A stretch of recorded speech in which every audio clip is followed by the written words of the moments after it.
রাসূলের সাহাবীরা এসে প্রশ্ন করলেন রাসূলকে, ইয়া রাসূলুল্লাহ, খেদমত করব কার? রাসূল বললেন, উম্মাকা, তোমার মার। সাহাবী প্রশ্ন করলেন, সুম্মা মান ইয়া রাসূলুল্লাহ, তারপরে কার? রাসূল দ্বিতীয়বার বললেন, উম্মুকা, তোমার মার। সাহাবী আবার তৃতীয় নম্বরে প্রশ্ন করলেন, ইয়া রাসূলুল্লাহ, সুম্মা মান, তারপরে খেদমত করব কার? রাসূল তিন নম্বরে আবার বললেন, উম্মুকা, তোমার মার। সাহাবী আবার প্রশ্ন করলেন, সুম্মা মান ইয়া রাসূলুল্লাহ, তারপরে খেদমত করব কার? চতুর্থবার আল্লাহর নবীজি উত্তর দিলেন, আবুকা, তোমার পিতার। তার মানে হলো এই পৃথিবীর জমিনে আল্লাহর রাসূল নিজে মায়ের সম্মান 3 গুণ বৃদ্ধি করে দিয়েছেন। সুবহানাল্লাহ বলেন। মায়ের মর্যাদা আল্লাহ পাকের হাবিব 3 গুণ বৃদ্ধি করেছেন। ইসলাম মায়ের মর্যাদা দিয়েছে। রাসূল বলেছেন, আমরা পুরুষ, আমাদের পায়ের নিচে শুধু জুতা আছে, মাটি আছে, কিছুই নাই। আমরা পুরুষ, পায়ের নিচে জুতা আর মাটি ছাড়া কিছুই নাই। কিন্তু নবীজি বলেছেন, আল্লাহ পাক মায়ের জাতিদেরকে এত সম্মান দান করেছেন, মায়ের জাতির পায়ের নিচেই আল্লাহর জান্নাতটা সেট করে দিয়েছেন। মায়ের মতো আপন কেহ নাই রে, মায়ের মতো আপন কেহ নাই। মা জননী নাই যাহার, ত্রিভুবনে তাহার কেহ নাই রে, মায়ের মতো আপন কেহ নাই রে, মায়ের মতো আপন কেহ নাই। এ দুনিয়ায় নয়ন মেলে মাগো তোমায় দেখেছি, তোমার বুকে হেসে খেলে তোমার কথাই শিখেছি। এ দুনিয়ায় নয়ন মেলে মাগো তোমায় দেখেছি, তোমার বুকে হেসে খেলে তোমার কথাই শিখেছি।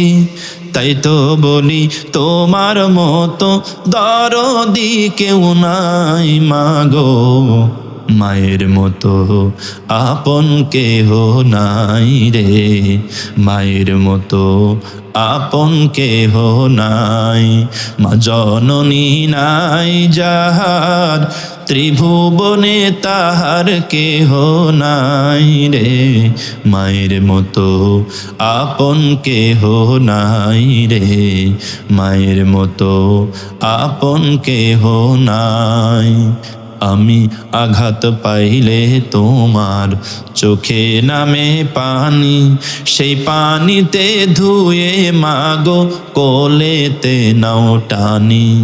আমি আঘাত পাইলে তোমার চোখে নামে পানি, সেই পানিতে ধুয়ে মাগো কোলেতে নাও টানি। তুমি যেদিন থাকবে না মা, সেদিন আমার হবে কি? সুখে থাকি দুঃখে থাকি, কাহার আসবে যাবে কি? তুমি যেদিন থাকবে না মা, সেদিন আমার হবে কি? সুখে থাকি দুঃখে থাকি, কাহার আসবে যাবে কি? তাই তো বলি, তোমার মতো মরমি কেউ নাই মাগো, মায়ের মতো আপন কেহ নাই রে, মায়ের মতো আপন কেহ নাই। মা জননী নাই যাহার, ত্রিভুবনে তাহার কেহ নাই রে, মায়ের মতো আপন কেহ নাই রে, মায়ের মতো আপন কেহ নাই। একটু আওয়াজ তোলে বলেন মারহাবা, একটু জোরে বলুন মারহাবা। আমার আল্লাহ রব্বুল আলামিন সূরাতুল লাহাব কেন নাজিল করলেন? নাজিলের প্রেক্ষাপট যদি আমরা জানতে চাই, আল্লাহ নবী, বিশ্ব নবী জনাবে মুহাম্মদুর রাসূলুল্লাহ সাল্লাল্লাহু আলাইহি ওয়াসাল্লামের বয়স যখন 40-এর পা দিল, 40-এ যখন পা দিয়েছে নবীজির বয়স, আমার নবী ধ্যানমগ্ন হয়ে গেলেন। হেরা পর্বত গুহায় নবীজি সিজদায় পড়ে কান্না করতে লাগলেন আল্লাহর দরবারে। রব্বুল আলামিন, সমাজের অসংখ্য মানুষগুলো পাপাচারের ভিতরে লিপ্ত হয়ে আছে, সমাজের অসংখ্য মানুষগুলো মূর্তি পূজার ভিতরে পড়ে আছে। এই সমস্ত মানুষগুলো কি অন্ধকার পথ থেকে কেমনে ফেরানো যায়, মূর্তি পূজার পথ থেকে কেমনে ফিরিয়ে আনা যায়, এমন একটা নিয়ম নীতি আল্লাহর পক্ষ থেকে আপনি আমাদের কাছে পাঠিয়ে দেন, যেই নিয়ম নীতি দিয়া সমাজের অসভ্য মানুষগুলোকে সভ্যতার দিকে নিয়ে আসা যাবে। সুবহানাল্লাহ। যেই আদর্শ দ্বীপ, যেই নিয়ম নীতি দ্বীপ এই অসভ্য সমাজটাকে সভ্যতার দিকে নিয়ে যাওয়া যাবে। আমার নবীজি এইরকম ভাবে হেরা পর্বত গুহায় বসে ধ্যানমগ্ন করলেন। আমার আল্লাহ রব্বুল আলামিন নবীজির দোয়াটাকে কবুল করে নিলেন। 40 বছর যখন পূর্ণ হয়ে গেল, আমার আল্লাহ পাক নবীজির উপরে নবুয়তের ঘোষণা প্রদান করলেন। কোরআনুল কারিমের 5টা আয়াত নাজিল হয়ে গেল। সূরাতুল আলাকের 5টা আয়াতের মাধ্যম দিয়ে নবীজির প্রতি আল্লাহ পাক ওহী নাজিলের সিলসিলার সূচনা করলেন। ইকরা বিসমি রাব্বিকাল্লাযী খালাক খালাকাল ইনসানা মিন আলাক ইকরা ওয়ারাব্বুকাল আকরামুল্লাযী আল্লামা বিল কলম আল্লামাল ইনসানা মা লাম ইয়ালাম। জবান খুলে বলেন আল্লাহু আকবার। এই সূরাটা নবীজির উপরে নাজিল হলো। আল্লাহ নবীকে বলা হলো, নবী হ্যাঁ, আল্লাহ পাক আপনাকে নবুয়তের ঘোষণা প্রদান করেছেন। ও নবীজি, এই নবুয়তের দাওয়াত নিয়ে এখন আপনি সমাজে নেমে যান। কোরআন দিয়া মানুষদেরকে ইসলামের দাওয়াত দেন, কোরআন দিয়া মানুষদেরকে তাওহীদের দাওয়াত দিতে থাকেন। নবীজি আল্লাহ নবী নবুয়ত পে, কোরআন পে আল্লাহর দরবারে আমার প্রিয় বন্ধুগণ হেরা পর্বত গুহায় থেকে দুনিয়ায় নেমে চলে আসছেন। আল্লাহ পাক এমন সময় রসুলকে ডাক দিয়া বলেন, নবীজি আপনি নবুয়ত পেয়ে খুশি হয়ে তো ময়দানে চলে যাচ্ছেন। ওগো নবীজি, আমি আল্লাহ আপনাকে অর্ডার করলাম, আগেই প্রকাশ্যভাবে কালিমার দাওয়াতের দরকার নাই।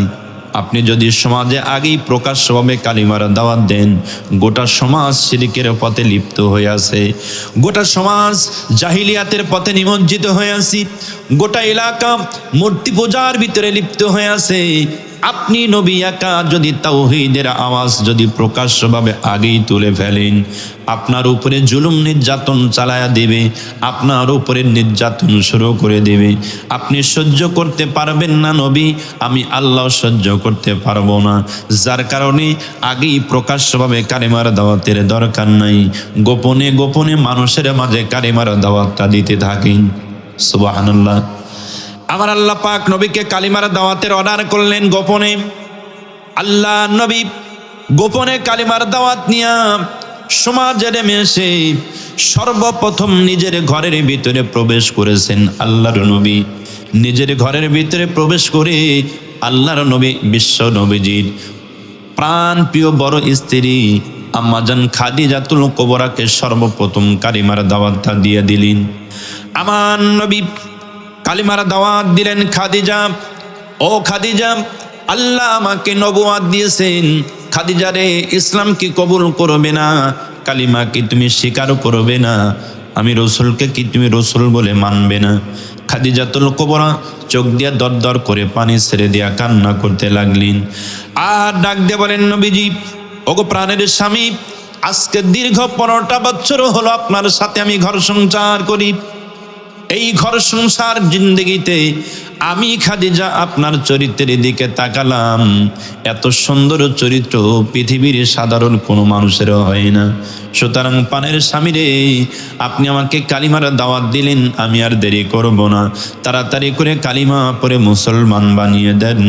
আল্লাহ নবীজির হাতে এই দুনিয়ায় সর্বপ্রথম যিনি মুসলমান হয়েছিলেন, মহিলাদের ভিতরে নবীজির প্রাণপ্রিয় বড় স্ত্রী আম্মাজান খাদিজাতুল কুবরা। জবান খুলে বলেন সুবহানাল্লাহ। নবীজির হাতে সর্বপ্রথম মুসলমান আম্মাজান খাদিজাতুল কুবরা রাদিয়াল্লাহু তাআলা আনহা, মহিলাদের ভিতরে। আমার প্রিয় বন্ধুগণ, আল্লাহ নবীজি আম্মাজানকে মুসলমান বানিয়ে দিয়ে সুদী নবীজির কাছের বন্ধু আবু বকরের বাড়ি দৌড়ায়। আবু বকরের বাড়িতে গিয়ে আল্লাহ নবীজি আবু বকরকে ডাক দিয়ে বলেন, আবু বকর, আল্লাহ আমাকে নবুয়ত দিয়েছেন। আবু বকর রে, ইসলামকে কবুল করবে না, কালিমাকে স্বীকার করবে না, আমি নবীকে কি তুমি নবী বলে মানবে না? কাছের বন্ধু আবু বকর ডাক দিয়ে বলে, প্রাণের বন্ধু, দীর্ঘদিনের সম্পর্ক আপনার সাথে আমার, এই সম্পর্কের জিন্দেগিতে আমি আবু বকর বারবার একটা জিনিস খেয়াল করেছি, আপনার চরিত্রের দিকে তাকায়া দেখেছি, এত সুন্দর চরিত্র পৃথিবীর সাধারণ কোনো মানুষের হয় না। সুতরাং আপনি আমাকে কালিমার দাওয়াত দিলেন, আমি আর দেরি করব না, তাড়াতাড়ি করে কালিমা পড়ে মুসলমান বানান। আমার নবীজির হাতে যুবকদের ভিতরে, যারা যুবকদের ভিতরে সর্বপ্রথম যিনি কালিমা পড়ে মুসলমান হয়েছিলেন, রসুলের প্রিয় বন্ধু, রসুলের প্রিয় সাহাবী হযরতে আবু বকর সিদ্দিক। জোরে বলেন সুবহানাল্লাহ। যুবকদের ভিতরে হযরতে আবু বকর সর্বপ্রথম কালিমা পড়ে মুসলমান। প্রিয় বন্ধুগণ, আল্লাহ নবীজি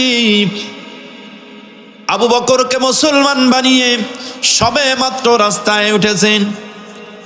আবু বকরকে মুসলমান বানিয়ে সবে মাত্র যখন রাস্তায় উঠলেন, বিশ্ব নবীজির আর এক সাহাবী, নবীজির চাচাতো ভাই, নবীজির জামাতা শেরে খোদা হযরতে আলী, নবীজির সঙ্গে সাক্ষাৎ হয়ে গেল। শেরে খোদা হযরতে আলীর বয়স ওই সময় 8.5 বছর। ছোট্ট আলী, আমার নবীজি আলীকেও কালিমার দাওয়াত দেয়, আলী রে, ওগো আলী, আল্লাহ পাক আমাকে নবুয়ত দিয়েছেন, কালিমা কি কবুল করবে না? আমি রসুলকে কি রসুল বলে মানবে না? আলী রে, কি তোমার মতামত বলো দেখি। ছোট্ট আলী আল্লাহ রসুলকে ডাক দিয়ে বলেন, আমার চাচাতো ভাই, এই দুনিয়াতে আমার আত্মীয় স্বজন ভাই বিরাদার সবাই আছে, সবাই থাকারও পরেও আপনি আমার চাচাতো ভাই, এই দুনিয়াতে যে আদর দিলেন, যে মায়া মমতা ভালোবাসা দেখালেন, ওগো আমার চাচাতো ভাই, এত মায়া মমতা ভালোবাসা পৃথিবীর কোনো মানুষ আমাকে দিতে পারে নাই। সুতরাং আপনি আমাকে কালিমার দাওয়াত দিলেন, আমি আর দেরি করব না, তাড়াতাড়ি করে কালিমা পড়ে মুসলমান বানিয়ে দেন। আমার নবীজির হাতে ছোটদের ভিতরে 3 নাম্বার কালিমা পড়ে হযরতে আলী মুসলমান হয়ে গেলেন। এরকম ভাবে আমার রসুল আল্লাহ পাকের অর্ডারে, কার অর্ডারে? সবাই একটু কথা বলুন, কার অর্ডার? আল্লাহর অর্ডারে 3টা বছর কালিমার দাওয়াত দিলেন গোপনে, প্রকাশ্যে দেন নাই, গোপনে। এই জন্য প্রকাশ্যে দিতে পারে নাই, কারণ আমার নবীজি একা তাওহীদের পক্ষে আওয়াজ তুলেছে। গোটা সমাজ বিপক্ষে, গোটা রাষ্ট্র তাওহীদের বিপক্ষে। রসুল একা যখন কালিমার দাওয়াত প্রকাশ্যভাবে গোপনে যখন দিতে লাগলেন, যদি প্রকাশ্যভাবে দিতেন, গোটা সমাজ রসুলের উপরে চেপে বসত। জুলুম, নির্যাতন, নিপীড়ন, স্টিম রোলার রসুলের উপরে চেপে বসতো। আল্লাহ পাক বললেন, হে নবী, আপনি কষ্ট পাবেন, এটা আমি আল্লাহ সহ্য করতে পারবো না, সুতরাং আপনি গোপনে কালিমার দাওয়াতটা লাগান। রসুল গোপনে কালিমার দাওয়াত দিচ্ছিলেন। 1 জন, 2 জন, 3 জন, 5 জন, 10 জন করে রসুলের হাতে কালিমা পড়ে মুসলমান হচ্ছিলেন। সবাই গোপন আছে, সবাই গোপন। প্রকাশ হওয়ার কোনো উপায় ছিল? সবাই বলে না, প্রকাশ হওয়ার কোনো উপায় ছিল ওই সময়? কোনো উপায় ছিল না, সবাই গোপনে। 3টা বছর পার হয়ে গেল। এবার আল্লাহ পাক রসুলের উপর ওহী নাজিল করলেন, ওয়া আনজির আশিরাতাকাল আকরাবিন। ওহী নাজিল, ও নবী আর গোপনে নয়। কতকাল আর গোপনে কালিমার দাওয়াত দিবেন? আর গোপন নাই, এবার প্রকাশ্যে নামেন। প্রকাশ, সব মানুষের সম্মুখে, জনসম্মুখে, গোটা এলাকার সমস্ত মানুষকে ডেকে প্রকাশ্যভাবে কালিমার দাওয়াত আপনি চালিয়ে দিতে থাকেন। অর্ডার কার? আল্লাহ পাক যখন অর্ডার করলেন প্রকাশ্যে কালিমার দাওয়াতের জন্য, আমার নবীজি টেনশনে পড়ে গেলেন। আমি নবী একার পক্ষে কি এতগুলো মানুষের সামনে গোটা এলাকায় মক্কার জমিনে কালিমার দাওয়াত কেমনে পৌঁছাবো? অল্প সময়ের ভিতরে কেমনে বেশি মানুষের কাছে কালিমার দাওয়াতটা পৌঁছানো যায়? আমার নবীজি হিকমত কৌশল অবলম্বন করতে লাগলেন। প্রিয় ভাইরা আমার, তাফসীরের ভিতরে আসছে ওই যুগের একটা নিয়ম ছিল, একটা রীতিনীতি ছিল। সমাজে যদি কোনো বিপদ হতো, কোনো মুসিবত হতো, দৌড়ে একজন ব্যক্তি চাপা মারোয়া পাহাড়ের উপরে দাঁড়াতো। একজন ব্যক্তি চাপা মারোয়া পাহাড়ের উপরে দাঁড়ায়া অসভ্যের যুগ বলে, মূর্খতার যুগ বলে, জাহিলিয়াতের যুগ ছিল বলে সভ্যতা তারা জানতো না। সভ্যতা না জানার কারণে নিজের পরনের কাপড়টা আগে খুলে ফেলতো। নাউজুবিল্লাহ। তাফসীর, নিজের পরনের কাপড় খুলে ফেলতো। ডাকার সিস্টেম এরকম। ওই যুগে কাপড়টা খুলে ওই কাপড়টাই মাথার উপর দিয়ে ঘোরাইতো আর চিৎকার করে বলতো, কে কোথায়? দৌড়াও, বিপদ চলে এসেছে, মুসিবত চলে এসেছে, মোকাবেলা করতে হবে। তখন ওই ব্যক্তির ডাকাডাকি শুনে এলাকার সব মানুষ পাহাড়ের পাদদেশে হাজির। পাহাড়ের পাদদেশে হাজির হয়ে যে বিপদটা এসেছে ওই বিপদের মোকাবেলা করে দিত সবাই মিলে। আমার রাসূলকে আল্লাহ পাক যখনই অর্ডার করেছেন প্রকাশ্যে কালিমার দাওয়াত দিতে হবে, আমার নবীজি এমন সময় সব এলাকার সমস্ত মানুষদেরকে পাহাড়ের উপরে দাঁড়ায়া ডাকাডাকি শুরু করছে। তবে আমার নবীজির ভিতরে আদর্শ, নবীজির ভিতরে চরিত্র আছে। আদর্শ এবং চরিত্র থাকার কারণে আমার নবীজি নিজের পরনের কাপড় নবীজি খোলেন নাই।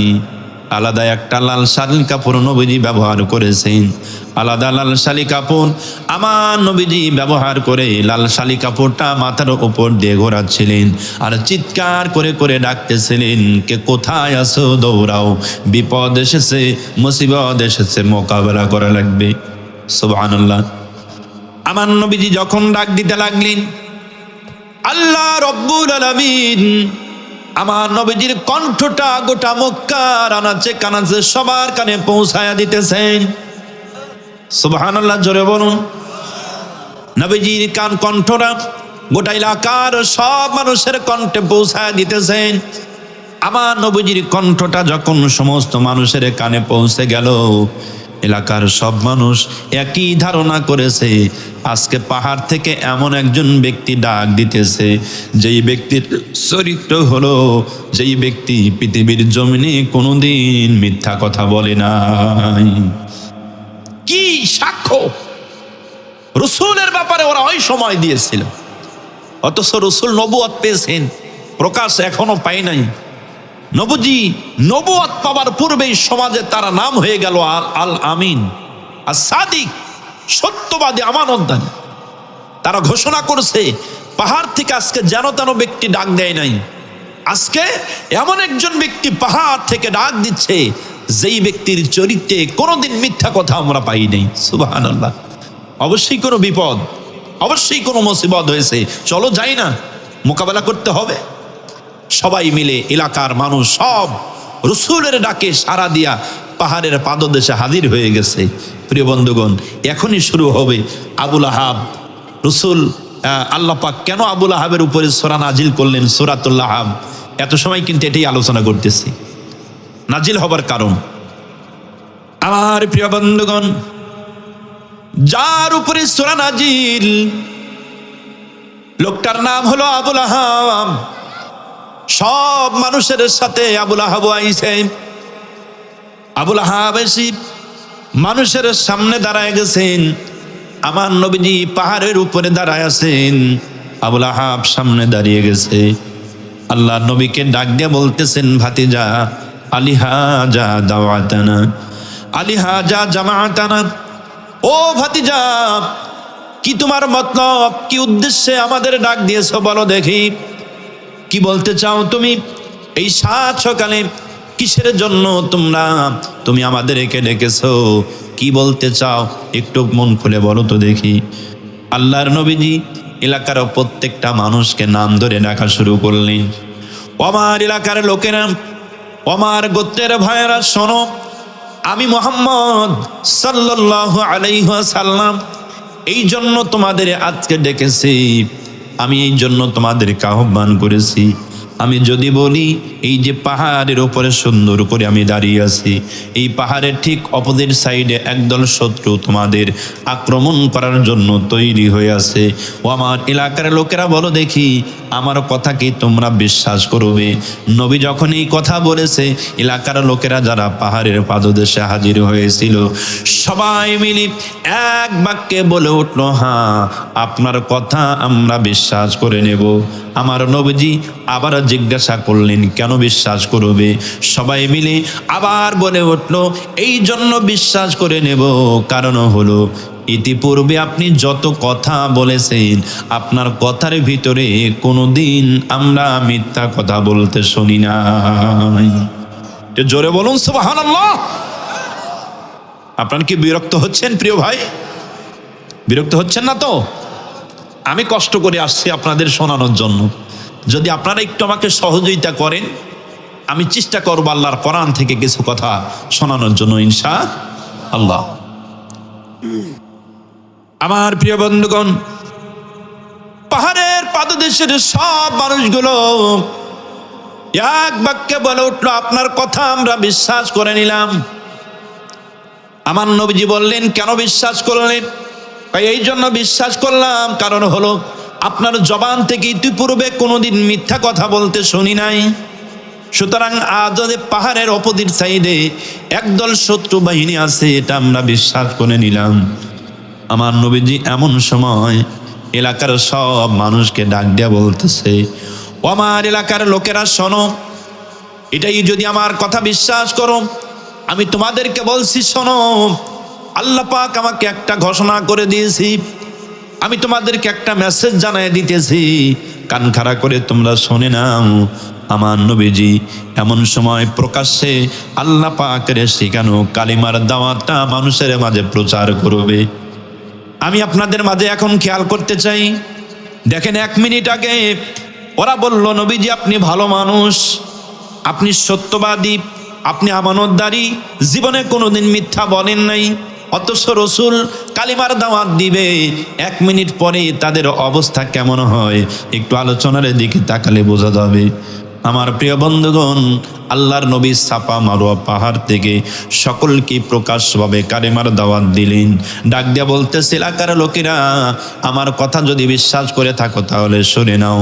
ইয়া আইয়ুহান নাসু কুলু লা ইলাহা ইল্লাল্লাহু তুফলিহুন।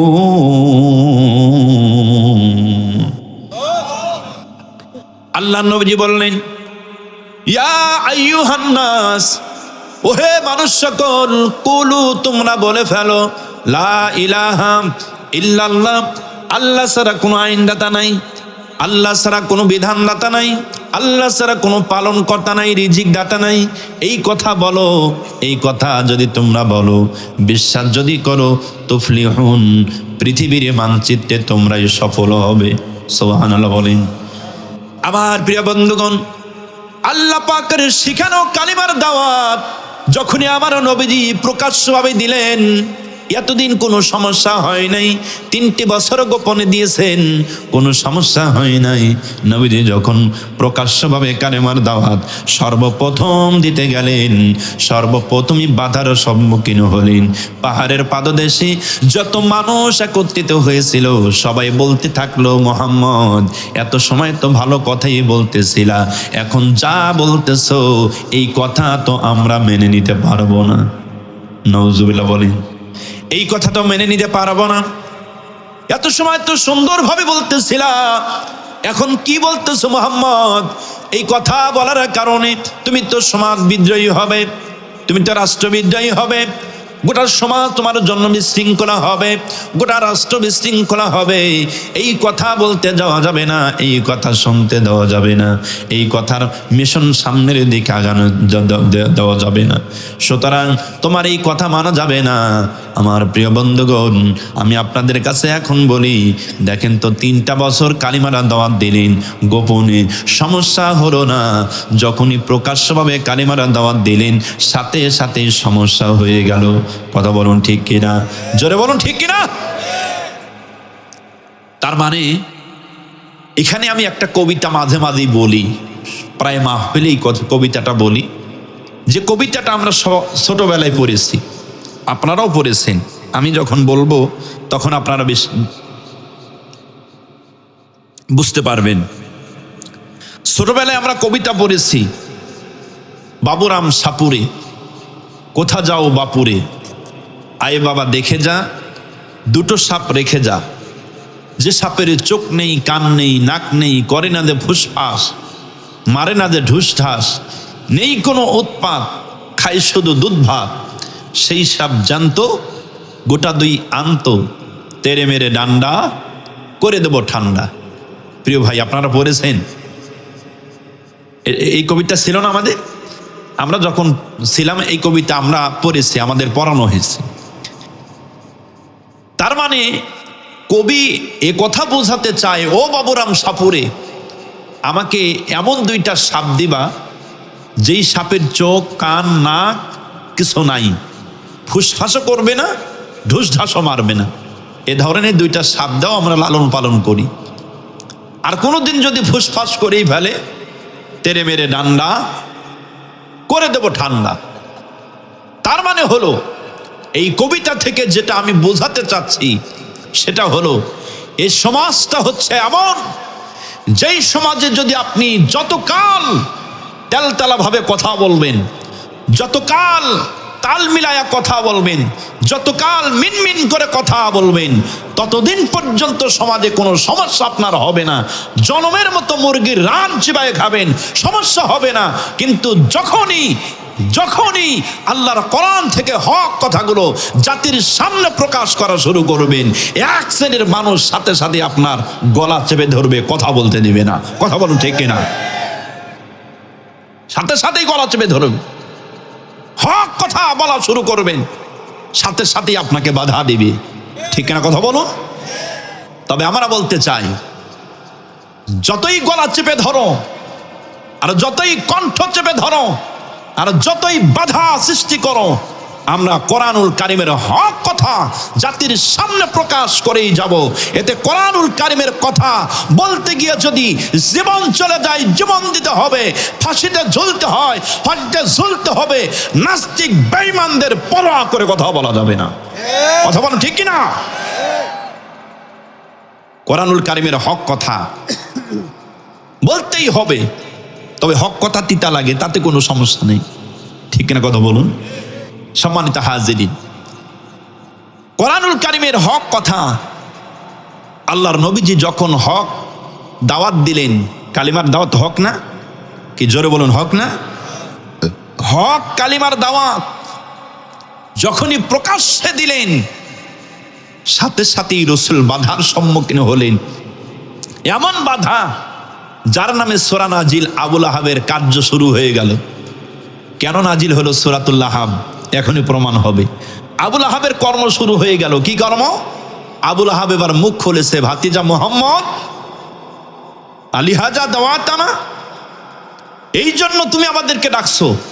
এই 7 সকালে খেয়ে দে তোমার কাম নাই? তোমার কোনো কামকাজ নাই? এই সাত সকালে এই কথা বলার জন্য তুমি আমাদেরকে ডাকছো? তাব্বাল্লাক, ধ্বংস হও তুমি, তোমার দিন ধ্বংস হয়ে যাক। নাউজুবিল্লাহ বলেন। আচ্ছা, আপনার একটু জোরে সোরে বলেন তো দেখি, আপনাদের কি ধারণা যে আবুল আহাবের কথাই কি আল্লাহ তার দিন ধ্বংস করবে? জোরে বলুন। আবুল আহাবের কথাই কখনো তার আল্লাহ পাকের দিন ধ্বংস করবে না। আবুল আহাব বলতেছে তুমিও ধ্বংস হও, তোমার দিনও ধ্বংস হয়ে যাক। নাউজুবিল্লাহ। এই কথা বলে আবুল আহাবের এত রাগ সৃষ্টি হয়েছে, এত বড় স্পর্ধা, মোহাম্মদ আমি জীবিত বেঁচে থাকতে এই জমিনে তুমি কালিমার পক্ষে দাওয়াত দাও, হকের দাওয়াত দাও, আল্লাহ পাকের একত্ববাণীর দাওয়াত দাও, এত স্পর্ধা তোমার। শরীরে রাগ সৃষ্টি হয়ে রাগটাকে চেক না দিতে পেরে নিচের থেকে একটা পাথর তুলে রসুলের মুখ বরাবর মারবে, এরকম রেডি হয়ে গেছে মারার জন্য, ঢিল মারার জন্য। রসুলের মুখ বরাবর মেরে রসুলকে একেবারে দুনিয়া থেকে বিদায় করে দেবে। এই হলো তার পরিকল্পনা। আবুল আহাব নিচের থেকে পাথর তুলি আমার নবীজির মুখ বরাবর রসুলে মারছেন।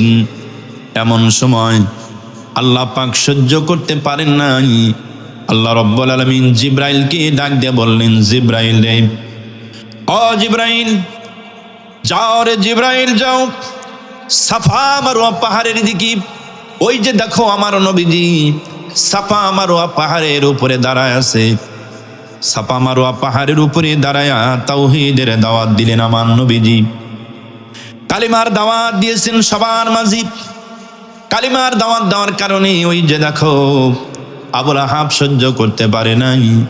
আবুল আহাব সহ্য করতে না পেরে নিচের থেকে পাথর তুলে আমার বন্ধুর মুখ বরাবর মেরে বন্ধুকে দুনিয়া থেকে বিদায় করে দিতে চায়। যাও রে জিব্রাইল, যাও আমার নবীজির কানে কানে খবর দাও, এই দৃশ্য আমি আল্লাহ দেখে সহ্য করতে পারলাম না। আমি আল্লাহ রাব্বুল আলামিন এই দৃশ্য দেখে সহ্য করতে না পেরে আবুল আহাব আমার নবীজির সঙ্গে বেয়াদবিমূলক আচরণ করার কারণে আমি আল্লাহ সিদ্ধান্ত নিয়েছি যে হাতটা দিয়া আমার নবীজির মুখ বরাবর পাথর তুলে মারছে, আমি আল্লাহ পাক ওই হাতটাকে কিয়ামত পর্যন্ত ধ্বংস করে দিলাম। আমার প্রিয় বন্ধুগণ, এর পরিপ্রেক্ষিতে আল্লাহ পাক কোরআনুল কারীমের ভিতরে সূরাতুল লাহাব নাজিল করে দিলেন, তাব্বাত ইয়াদা আবি লাহাবিন ওয়া তাব্বা মা আগনা আনহু মালুহু ওয়া মা কাসাব সায়াসলা নারান যাতা লাহাবিন ওয়া ইমরাআতু হাম্মালাতাল হাতাব ফি জিদিহা হাবলুম মিন মাসাদ। জবান খুলে বলেন আল্লাহু আকবার। এই সূরা নাজিল হয়ে গেল। আল্লাহ রাব্বুল আলামিন নবীজির পক্ষে নাজিল করে দিলেন। জিব্রাইলকে বলে দিলেন, জিব্রাইল রে, আমি আল্লাহ আবুল আহাবের দুইটা হাতটাকে ধ্বংস করে দিলাম, ভেঙে দিলাম। আমার ভাইয়েরা, তারা মানে কি? এখান থেকে কি এটা বোঝায় আবুল আহাবের দুইটা হাত আল্লাহ ভেঙে দিয়েছে? এর অর্থ কি এটা? এর অর্থ কিন্তু এটা নয়। এর অর্থ হলো এটা, আবুল আহাবের শক্তি অনেক বেশি ছিল, ক্ষমতার শক্তি। আবুল আহাবের দাপট অনেক বড়, ক্ষমতার দাপট। আমার প্রিয় বন্ধুগণ, এই ক্ষমতার দাপটটাকে আমার আল্লাহ রাব্বুল আলামিন ধ্বংস করে দিলেন। একটা উদাহরণ দিলে আপনাদের মাঝে সুন্দরভাবে বোঝা যাবে। এই এলাকার একজন চেয়ারম্যান অথবা একজন অনেক বড় অবসর মানুষ, ওই ব্যক্তির সঙ্গে সাধারণ একজন ব্যক্তির গন্ডগোল লেগে গেল, মারামারি লেগে গেল। গন্ডগোল লাগার পরে এলাকার সমস্ত মানুষেরা গন্ডগোলটা যখন মিটায় দিয়েছে, সাধারণ ব্যক্তিকে কিন্তু সবাই গালি দিবে। ব্যক্তি, তুমি জানো না যার সঙ্গে তুমি মারামারি করতেছো তার হাতটা কত বড়? বলবে না? তার হাতটা কত বড় তুমি কি জানো? তার মানে কি তার হাতটা এখান থেকে কি গাজীপুর এত বড়? তার মানে হলো তার হাতটা অনেক বড়, তার মানে ক্ষমতার হাত তার অনেক বড়। এই জন্য ওই ক্ষমতার হাত থেকে বোঝাইছে আবু লাহাবের ক্ষমতার হাতটা ছিল অনেক বড়, যার কারণে আমার আল্লাহ রব্বুল আলামিন ক্ষমতার হাতটাকে আল্লাহ পাক ধ্বংস করে দিয়েছেন। আমার প্রিয় ভাইয়েরা আমার, আবু লাহাব তাই করে নাই। আবু লাহাব সেই দিন থেকে শুরু করে আমার নবীজির উপরে যত দিক দিয়ে জুলুম করা যায় সমস্ত জুলুমের নেতৃত্ব আবু লাহাব নিজে দিয়েছিলেন। অথচ নবীজির আপন চাচা গভীরভাবে মনোযোগ দেয়া দেন। আমার নবীজি সমাজে তাওহীদের বাণী প্রচার করার অপরাধে আমার নবীকে ওরা ওই সময় জেলখানার ভিতরে বন্দী করে দিয়েছিল। আল্লাহ নবীকে জেলখানার ভিতরে বন্দী করে ওরা আমার নবীজির কালিমার দাওয়াতটাকে স্তব্ধ করে দেওয়ার জন্য চেষ্টা করেছিল। আমার প্রিয় বন্ধুগণ, গভীরভাবে বোঝেন, আল্লাহ নবীজি স্বয়ং নিজে এই কোরআনুল কারিমের দাওয়াতটা সমাজে চালু করতে গিয়া, কালিমার দাওয়াতটা সমাজে প্রচার করার জন্য স্বয়ং বিশ্ব নবী এবং সাহাবীদেরকে জেলখানার ভিতরে বন্দী থাকতে হয়েছে। কত নির্যাতনের শিকার হতে হয়েছে আমার নবীকে। আজ থেকে ১৫০০ বছর পূর্বে আমার নবীজি যেই জেল খেটেছিলেন এই কোরআনের জন্য, কালিমার জন্য, তাওহীদের জন্য, সেই জেলখানার বর্ণনা আমি আপনাদের মাঝে দেই। আল্লাহর নবীজির জেলখানার বর্ণনা হলো, চতুর্দিকে পাহাড়, মাঝখানে একটা জায়গাটার নাম হলো শিবে আবি তালিব। এই শিবে আবি তালিব কি আল্লাহ রসুলের জেলখানা বলা হয় তাফসিরের ভিতরে। আল্লাহর নবী ওই জায়গার ভিতরে ৩টা বছর অবস্থান করেছিলেন। আবু জেহেলের নেতৃত্বে আমার নবীজি এবং তার অনুসারীদেরকে ওই জায়গায় বন্দী করে দেওয়া হয়েছিল। আমার বন্ধুগণ, বর্তমান জেলখানার ভিতরে সুন্দর ঘর আছে, মাথার উপরে ছাদের ব্যবস্থা আছে, পায়ের নিচে ফ্লোরের ব্যবস্থা আছে, ওই ঘরের ভিতরে ফ্যানের ব্যবস্থা আছে, ওই ঘরের ভিতরে লাইটের ব্যবস্থা আছে, জেলখানার ঘরের ভিতরে 2 বেলা খাদ্যের ব্যবস্থা আছে। আছে না নাই? জোরে বলুন, আছে না নাই? 2 বেলা খাদ্যের ব্যবস্থা আছে। ওই জেলখানার ভিতরে আপনি যদি কোনোদিন অসুস্থ হয়ে যান, আপনাকে চিকিৎসা করার জন্য ঔষধপত্রের ব্যবস্থা আছে। আবার মাঝে মধ্যে আত্মীয় স্বজনদের সঙ্গে সাক্ষাৎ করারও ব্যবস্থা জেলখানার ভিতরে আছে। কথা বলুন ঠিক কিনা? কিন্তু আজ থেকে ১৫০০ বছর পূর্বে আমার নবীজি যেই জেলখানার ভিতরে বন্দী, ওই জেলখানার ভিতরে আল্লাহ নবী এমন একটা অবস্থায় বন্দী থেকেছিলেন। আমার প্রিয় বন্ধুগণ, নবীজির জেলখানা হলো চতুর্দিকে পাহাড়, মাঝখানে একটা জায়গা। নবীজির মাথার উপরে কোনো ছাদ নাই। নবীজির মাথার উপরে প্রচণ্ড সূর্যের তাপ। কত ঝড় চলে গেল, কত তুফান চলে গেল, কত টর্নেডো চলে গেল। আল্লাহ নবীজির পায়ের নিচে কোনো ফ্লোরের ব্যবস্থা নাই। নবীজির পায়ের নিচে উত্তপ্ত বালি। নবীজি বালির উপরে সুন্দর করে চলাফেরা করে। ওই জায়গায় আমার নবী 1 নয় 2 নয় 3টা বছর অবস্থান করতে লাগলেন। কাফেরেরা আমার নবীকে জেলখানার ভিতরে বন্দী করে দিয়েছিল। আল্লাহর নবীজি ওই জেলখানার ভিতরে থাকা অবস্থায় নবীজির কাছে অল্প দিনের খাদ্য সামগ্রী আছে, অল্প দিনের পানি আছে।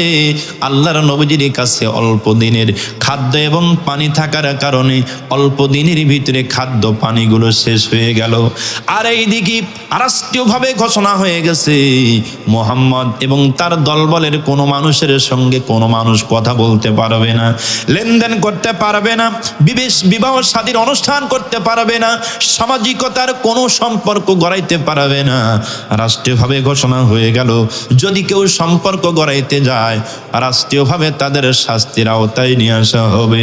বন্ধুগণ আমার, এই ঘোষণা করার পরে আল্লাহ নবীজির কাছে কেউ যায় না, খাদ্য নিয়ে যায় না, পানি নিয়ে যায় না, কোনো কিছুই নিয়ে যায় না।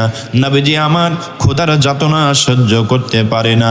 আমার নবীজি খোদার যাতনা নিবারণ করার জন্য বিশ্ব নবী স্বয়ং নিজে সবুজ গাছের পাতাগুলো পেরে পেরে নবীজি সবুজ গাছের পাতা চিবিয়ে চিবিয়ে খেয়ে জীবনটা বাঁচিয়েছিলেন। আমার নবীজি এই সবুজ গাছের পাতাগুলো চিবিয়ে খাওয়ার জন্য নবীজির পায়খানাগুলো বরকির বিষ ফেরেশতার ন্যায় হয়ে গিয়েছিল। এত কষ্ট কাফের বেঈমানেরা আমার নবীকে দিয়েছিল। আমার বন্ধুগণ, নবীজির কোনো অপরাধ নাই, আল্লাহর নবীজির কোনো দোষ নাই। দোষ মাত্র একটা, অপরাধ মাত্র একটা, সেটা হলো নবীজি তাওহীদের পক্ষে দাওয়াত দিয়েছিলেন, কোরআনের পক্ষে দাওয়াত দিয়েছিলেন, হকের পক্ষে দাওয়াত দিয়েছিলেন। কথা বলুন ঠিক কিনা? একটা মাত্র অপরাধ, এই অপরাধের কারণে আল্লাহ রসুলকে 3টা বছর জেল খাটতে হয়েছে। আমরা বড় আশ্চর্য হয়ে যাই। রসুলের চাইতে তো বড় ভালো মানুষ নাই, আছে? এ পৃথিবীর জমিনে রসুলের চাইতে দামি মানুষ, ভালো মানুষ আর একজন কি আছে? অথচ তাকেও জেলখানার ভিতরে বন্দী থাকতে হয়েছে এই কালিমার অপরাধে, এই কালামের দাওয়াতের জন্য। সুতরাং আমি আপনাদের কাছে জানতে চাই, আমরা যদি রসুলের উম্মাত দাবি করি, আমরা যদি সঠিকভাবে কোরআনের দাওয়াত জাতির সামনে প্রকাশ করি, সঠিকভাবে যদি তাওহীদের দাওয়াত জাতির সামনে বলতে থাকি, তাহলে আমাদেরও কোনো একদিন হয়তো জেলখানার ভিতরে যাওয়া লাগতে পারে, বিপদের সম্মুখীন হওয়া লাগতে পারে। আমরা বলতে চাই, জেলে যাব, বিপদের সম্মুখীন হব, জুলুম নির্যাতনের শিকার হব, কালিমার পথ থেকে দূরে সরা যাবে কি? জোরে বলেন, যাবে কি? যাবে না। আপনারা কি বিরক্ত হচ্ছেন? শেষ করে দেব কি? শেষ করে দেব না? আর আধা ঘন্টা কে কে আসেন তো হাত তুলে দেখাই তো দেখি। মাশাআল্লাহ, লিল্লাহে তাকবীর, লিল্লাহে তাকবীর, আলহামদুলিল্লাহ। যদিও আপনারা অল্প সংখ্যক মানুষ বসেছেন, তবে আমার বিশ্বাস, আমি দেখতেছি যারাই বসেছেন মনোযোগ সহকারী শুনতেছেন। ঠিক না কথা বলুন? গভীর মনোযোগ। আল্লাহ নবীকে কালিমার দাওয়াতের অপরাধে ওই যুগের কাফেরেরা আমার নবীকে কত কষ্ট দিয়েছিল দেখেন। একদিন 2জন দুষ্ট কাফের আমার নবীজিকে হত্যার পরিকল্পনা করেছে। ওরা জুলুম নির্যাতন নিপীড়ন চালানোর উপরে 2জন দুষ্ট কাফের পরামর্শ করেছে, দেখো এত জুলুম করলাম, এত নির্যাতন করলাম, মুহাম্মাদের আমরা কিছুই তো করতে পারলাম না, কি করা যায় বলো দেখি। 2জন দুষ্ট কাফের পরামর্শ করেছেন আল্লাহ নবী সেই দিন কাবার চত্বরে দাঁড়ায়া আমার নবীজি একা একা নামাজ আদায় করতেছিলেন। 2জন দুষ্ট কাফের পরামর্শ করলো, ওই যে দেখো মুহাম্মদ সাল্লাল্লাহু আলাইহি ওয়াসাল্লাম একা একা আজকে নামাজ আদায় করে, সুযোগ বড় চলে যায়, মুহাম্মদকে জনমের মতো বিদায় করে দিতে হবে। এই পরামর্শ করে আমার নবীকে দুনিয়া থেকে বিদায় করে দেওয়ার জন্য ওরা পরামর্শ করলো। নবীজি যখন সিজদায় চলে যাবেন, নবীজি সিজদায় চলে যাওয়ার সাথে সাথেই 2জন দুষ্ট কাফের এসে নবীজির গলায় একটা বাড়তি চাদর আছে, ওই চাদর নিচের দিকে গলায় প্যাঁচ লাগায়া নবীকে দুনিয়া থেকে ফাঁস লাগায়া বিদায় করে দেবে। নাউজুবিল্লাহ বলেন। এই হলো তাদের পরিকল্পনা। আমার নবীজি নামাজে দাঁড়িয়েছেন, 2জন দুষ্ট কাফের পরামর্শ অনুযায়ী নবীজি যখন সিজদায় চলে গেলেন, নবীজি সিজদায় চলে যাওয়ার সাথে সাথেই 2জন দুষ্ট কাফের নবীজির 2 পাশে দাঁড়ায় গেলেন। নবীজির 2 পাশে দাঁড়িয়ে গিয়ে আমার নবীজির গলার নিচ দিয়া চাদরটা পেঁচাই দিয়েছে। চাদরটা পেঁচাই দিয়ে 2জন 2 দিক থেকে টানা শুরু করে দিল। 2 দিক থেকে যখন টানা শুরু করে দেয়, আমার নবীজির গলায় ফাঁসটা লেগে গেল। নবীজির ফাঁস লেগে যাওয়ার কারণে নবীজির দমটা বন্ধ হয়ে গেছে। আমার নবীজি দমটা বন্ধ হয়ে যাওয়ার কারণে নবীজির শরীরের শক্তি হারিয়ে যাচ্ছে। এই জন্য শক্তি হারিয়ে যাচ্ছে নবীজির কারণ হলো, কোনো মানুষের গলায় যদি ফাঁস লেগে যায়, ওই ব্যক্তি যতই বড় শক্তিশালী হোক না কেন, ওই ব্যক্তির শরীরে কিন্তু কোনো শক্তি কাজ করে না। কথা বলুন ঠিক কিনা? আমার নবীজির গলায় ফাঁসটা লেগে যাওয়ার কারণে নবীজি আর শক্তি খাটাইতে পারে না। নবীজি কাউকে ডাক দেবে, শক্তি নাই, বলতে পারে না। জোরে জোরে টান দিচ্ছে, ওদের উদ্দেশ্য রসুলকে জনমের মতো খতম করে দিবে। আমার প্রিয় ভাইয়েরা, আল্লাহর নবীজি সিদ্ধায় পড়ে আছেন, কিছুই বলতে পারে না, ওদের নিষেধও করতে পারে না। কাউকে ডাকবে সে শক্তিও নবীজির নাই, জোরে জোরে টান দিচ্ছে। আল্লাহর নবীজি আস্তে আস্তে করে দমটা শেষ হয়ে যাচ্ছে, নবীজির শক্তি হারিয়ে যায়। আল্লাহর নবীজি হাত পাগুলো টান টান করে নবীজির জমিনে ছেড়ে দিতেছে। নবীজির চক্ষু দুইটা বড় হয়ে গেল, আল্লাহর নবীজির জিহ্বা মোবারক বের হয়ে গেল। আমার নবীজি আস্তে আস্তে করে একেবারে নিস্তেজ হয়ে পড়ে যাচ্ছেন। হঠাৎ করে ওই রাস্তা দিয়ে একজন দুর্বল সাহাবী যাইতেছিলেন। দুর্বল সাহাবীর নজরে পড়ে গেল, ওই তো দেখা যায় কাবার চত্বরে দুইজন দুষ্ট কাফের নবীজির গলায় তারা ফাঁসটা লাগায় দিয়েছে। একটা জোরে দৌড় দিয়েছে আবু বকরের বাড়ি। রে আবু বকর, ও আবু বকর, তাড়াতাড়ি করে বের হও, আমার নবীজির গলায় কাফেরেরা ফাঁস লাগাইছে। যদি নবীকে জীবিত বাঁচাইতে চাও, তাড়াতাড়ি করে কাবার চত্বরে বের হয়ে চলে যাও। আমার নবীজির সাহাবী আবু বকর কাফেরদের কথা শুনে দৌড়ে চলে যাচ্ছেন কাবার চত্বরের দিকে। আমার নবীজির সাহাবী আবু বকর তাকায় দেখতেছেন, ওই তো দেখা যায় দুইজন দুষ্টু কাফের আমার নবীজির গলায় ফাঁস লাগায়া দুই দিক থেকে টানতেছে। আমার প্রিয় বন্ধুগণ, আল্লাহ নবীজির সাহাবী আবু বকর দৌড়ে যায় আর ডাক দিতে থাকে, রে কাফেরেরা দাঁড়াও, আমার নবীজি কি দোষ করেছে, আমার নবীজি কি অপরাধ করেছে, রে দাঁড়াও, আমি আবু বকর আসছি, দাঁড়াও, কি দোষ করেছে, কি অপরাধ করেছে, সত্যি যদি অপরাধ করে থাকে আমি আবু বকরকে শাস্তি দিয়ে দাও, আমার রসুলকে তোমরা দুনিয়ায় হেফাজত করে রাখো। কারণ হলো আমার নবীজির যদি কোনো দোষ হয়ে যায়, আমার নবীজির যদি কোনো ক্ষতি হয়ে যায়, নবীজি যদি দুনিয়া থেকে চলে যায়, আমি আবু বকর সহ সাহাবায়ে কেরাম সহ্য করতে পারবে না। আমার নবীজির সাহাবী ডাক দেয় আর দৌড়াতে থাকে, শোনে না, দুইজন দুষ্ট আরো জোরে জোরে টান দিতেছে। আল্লাহ নবীজির সাহাবী আবু বকর পরিস্থিতি খারাপ বুঝে এমন জোরে দৌড় দিয়েছে, একটা ধাক্কা মেরেছে দুইজনকে। রসুলের সাহাবী আবু বকরের ধাক্কায় দুইজন কাফের দুই দিক দিয়ে ছিটকে পড়ে গেছে। সুবহানাল্লাহ। আমার নবীজি টান টান হয়ে জমিনে পড়ে গেছি, নবীজির কোনো জ্ঞান নাই। আল্লাহ নবীজি অজ্ঞান হয়ে জমিনে পড়ে গেলেন। আমার বন্ধুগণ, হযরত আবু বকর তাড়াহুড়া করে এসে নবীজির মাথার কাছে হাঁটু গেড়ে বসে নবীজির মাথা মোবারক বুকের সঙ্গে জড়ায়া আবু বকর হাউমাউ করে কান্না শুরু করে দিল। ডাক দিয়ে বলেন, ইয়া রাসূলুল্লাহ, ইয়া হাবিবাল্লাহ, নবী গো, কি অপরাধ আপনি করলেন এই সমাজে, কি দোষ আপনি করলেন, যেই অপরাধের কারণে, দেশের কারণে কাফেরেরা আজকে আপনার গলায় ফাঁসটা লাগায় দিয়েছে। নবীজি আবু বকর বুকের সঙ্গে জড়ায়া হাউমাউ হাউমাউ করে কান্না শুরু করে দিয়েছে। তাড়াতাড়ি করে আমার নবীজির সাহাবী আবু বকর তাড়াতাড়ি করে ফাঁসটা খুলে দিতেছে।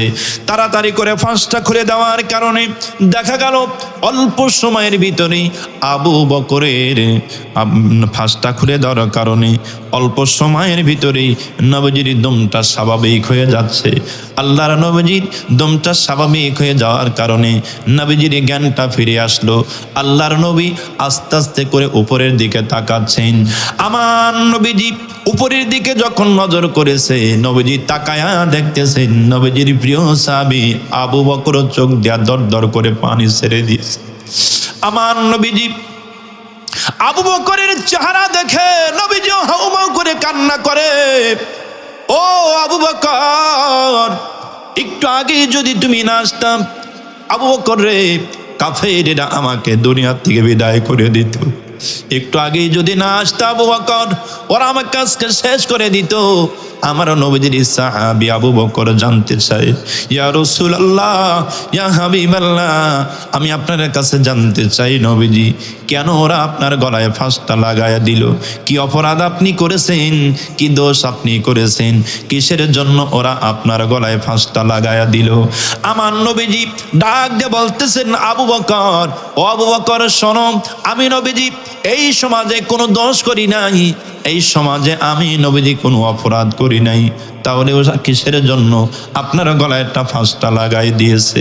আবু বকরকে ডাক দিয়ে বলেন, নবীজি ও আবু বকর, এই জন্য ওরা আমার গলায় ফাঁসটা লাগাইছে।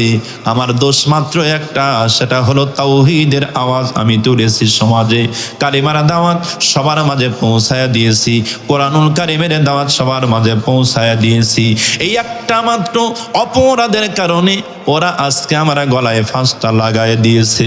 নবীজির সাহাবিকা আল্লাহর নবী ডাক দিয়ে বলতেছে, আবু বকর, ওরা আজকে এই অপরাধের কারণে যেহেতু আমার গলায় ফাঁসটা লাগাইয়া দিল, আমি তোমার কাছে ভবিষ্যৎবাণী করে গেলাম, আমি রাসূল এই দুনিয়ার জমিনে থাকবো না, আমি রাসূল একদিন দুনিয়া থেকে বিদায় নিয়ে চলে যাব।